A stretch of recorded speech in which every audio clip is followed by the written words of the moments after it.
शंख चक्र गदापाणे द्वारका निलया அச்சுதா கோவிந்தா புண்டரீகாக்ஷா ரக்ஷமாம் சரணாகதாம் அப்படின்னு திரௌபதி அம்மன் நம்ம கோவிந்தரான கிருஷ்ணரை வேண்டி பிரார்த்தனை பண்றார். அப்புறம் இந்த ஸ்லோகத்தோட அர்த்தம் என்னன்னு நம்ம இப்ப விவரமா பார்க்கலாமா? என்ன சொல்றார்னா, சங்கு சக்கர கதாபானே, சங்கும் சக்கரமும் ஏந்திய கதையையும் ஏந்திய ஒரு பெருமாளாக விளங்கக்கூடிய கிருஷ்ணரே, துவாரகால இருக்கிற கிருஷ்ணர் அப்படின்னு ஸ்பெசிஃபிக்காக கூப்பிடுறா. ஏன் சொல்லுங்கோ? டிஸ்டன்ஸ் 1000 மைல்ஸ் தானே, சீக்கிரமாக வந்துடுவார் பெருமாள். வைகுந்தத்துலேருந்து வரணும்னா கூட கொஞ்சம் லேட் ஆகும் அப்படின்னு திரௌபதி அம்மன் ஒரு இன்ஸ்டிங் வச்சுருந்தார் போல இருக்கு.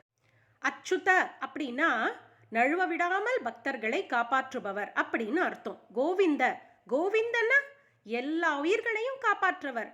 அப்படின்னா நானும் அதில் ஒருத்தர் தானே, என்னையும் காப்பாற்றுவீங்களோன்னோ அப்படின்னு கோவிந்த. புண்டரீகாக்ஷ அப்படின்னா என்ன அர்த்தம்? கமல போன்ற கண்களை உடைய பெருமாளே, நீங்கள் சீக்கிரம் அடியனை காப்பாற்றணும். ஷரணாகதாம் அப்படின்னு சொல்லிடுறார். ஷரணாகதின்னு ஒரு உயிர் போய் பெருமாள் கிட்ட கண்ணை மூடி பிரார்த்தனை பண்ணும்போது பெருமாள் சங்கல்பம் பண்ணிட்டு இருக்கார்.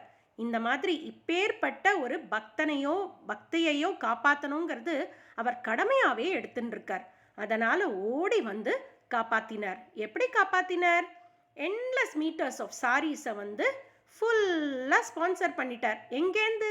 துவாரகாலேருந்து கொடுத்துட்டு இருக்கார் ஹஸ்தினாபுர் வரைக்கும்.